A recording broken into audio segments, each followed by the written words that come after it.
Before we begin, tell me something. Where are you watching from? And what time is it where you are? Drop it in the comments below. I absolutely love seeing how far these stories travel. Nigeria. Today, it stands as Africa's most populous nation, a land incredibly rich in culture and resources. But it wasn't always a single, unified country. Before the British arrived, this land was a vibrant tapestry of powerful kingdoms, bustling city-states, and fiercely independent communities. You had the Hausa states in the north, the Yoruba kingdoms in the west, and the Igbo villages in the east, each with its own history and destiny. So, how did a land of such thriving, independent peoples fall under foreign control? How did a relatively small group of colonial officers, traders, and a few pieces of paper manage to bend the destiny of millions? Today, we're going to uncover the untold story of British colonization in Nigeria, a story of immense power, cunning manipulation, brutal exploitation, and incredible resilience. Our story begins on Nigeria's coast. In the late 19th century, Europe was in a frantic scramble for Africa. Britain had already set up trading posts along the Niger Delta, drawn in by the immense riches of palm oil, ivory, and control over crucial trade routes. But they didn't arrive with guns blazing right away. No, they arrived with something far more subtle: trade. They promised prosperity, new and exciting goods, and powerful alliances.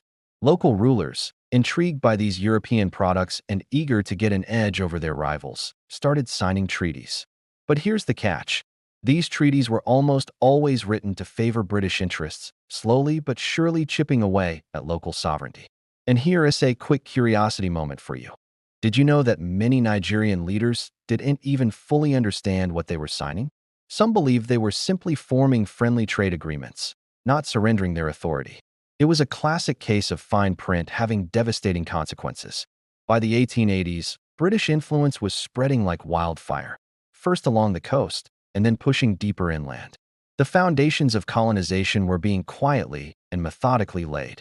Fast forward to 1900, and Britain had formally declared the protectorate of northern Nigeria. Southern Nigeria had already been brought under British influence much earlier, through a complex patchwork of treaties and agreements with local chiefs. The man who orchestrated the union of these vast and diverse territories was Lord Frederick Lugard. He had a grand vision: a single, unified Nigeria, all under British rule. But he faced a monumental challenge. How on earth do you control such a diverse and enormous territory with limited resources? His answer was a strategy called indirect rule. Instead of ruling directly, the British governed through the existing local kings, chiefs, and traditional authorities. On paper, it seemed efficient, a smart administrative move. But in reality, it reshaped entire societies in profound ways. Traditional hierarchies were manipulated to serve colonial interests. Old local rivalries were not just ignored, but often deepened and exploited. Entire communities learned to live under the long, dark shadow of a foreign empire they never asked for. Here's some food for thought. Indirect rule definitely worked for the British, but at what cost? Entire regions grew to resent the authority of the leaders the British had propped up. And these seeds of tension and division would echo tragically through Nigeria's history, long after the British had left. Colonial rule didn't just change politics, it completely rewired the economy. The British introduced cash crops on a massive scale: palm oil, cocoa, groundnuts, and rubber. These goods were packed up and exported to Europe, fueling Britain's industrialization and generating immense profits, while the local communities who did the labor often received a pittance in return. Railways were built, but not to connect Nigerian people with each other. They were constructed for one primary purpose: to move goods as efficiently as possible from the interior to the coastal ports for export. Cities like Lagos and Kano grew, but primarily as centers for colonial administration and trade, not organic community hubs. Schools were introduced, but their curriculum was designed to produce clerks, interpreters, and low-level laborers for the colonial system, not independent thinkers.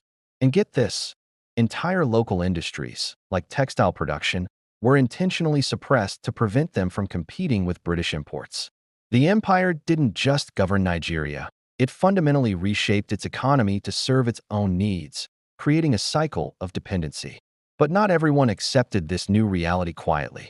Across Nigeria, resistance began to bubble up. In the north, some emirates fiercely resisted the imposition of indirect control. In the west, Yoruba warriors occasionally clashed with colonial troops, defending their lands. And in the east, communities quietly but stubbornly resisted unfair taxation and forced labor demands. Some of the most famous resistance movements were the ABA Women's Riot of 1929, where thousands of Igbo women courageously protested new taxes and British interference in their lives. Another pivotal event was the Benin Expedition of 1897, where British forces brutally conquered and looted the ancient kingdom of Benin, stealing priceless artifacts that are still debated today. These acts of resistance were often downplayed or completely ignored in European history books. Yet they were crucial in shaping Nigeria's long and difficult path towards self-governance and independence. Ironically, despite all the exploitation, British rule inadvertently sowed the seeds of its own demise, nationalism. The very schools designed to create compliant workers also produced a new generation of educated Nigerians who began to read, think critically, and question imperial authority. Missionary work, while controversial, introduced literacy and exposed people to global ideas of freedom and self-determination. Newspapers and social clubs became vibrant forums for political debate and organizing. By the mid-20th century, movements demanding self-rule were gaining serious momentum. Groups like the National Council of Nigeria and the Cameroons, led by Nnamdi Azikiwe, and the Action Group, led by Obafemi Awolowo, began organizing politically, demanding independence loud and clear. It makes you wonder, what if the British had granted Nigeria its freedom earlier? Would the post-independence struggles have been any different? Finally, after decades of tireless negotiation, relentless activism, and growing global pressure, especially after World War II, Nigeria was on the brink of self-governance. On October 1st, 1960, the moment arrived. Nigeria officially gained its independence. The British left behind a legacy of infrastructure, like railways, new institutions, and a unified country on the map. But they also left behind deep ethnic tensions, glaring economic inequalities, and volatile political divisions, all of which were rooted in the very way colonial rule had been imposed and maintained. Nigeria's story under British rule is a complex tapestry of power, manipulation, resilience, and ultimately, transformation. It's a powerful reminder that colonization wasn't just about soldiers and treaties. It was about fundamentally reshaping entire societies, economies, and the futures of millions of people. So now, after hearing all of this, I want to ask you, what do you think? Could Nigeria's destiny have been different without colonization? Let me know your thoughts in the comments. And before you go, please make sure to subscribe and hit that notification bell. And if you found this story insightful, share this video with your friends and family. Because history like this, the untold story of Nigeria under the British Empire, deserves to be remembered and understood. Thanks for watching.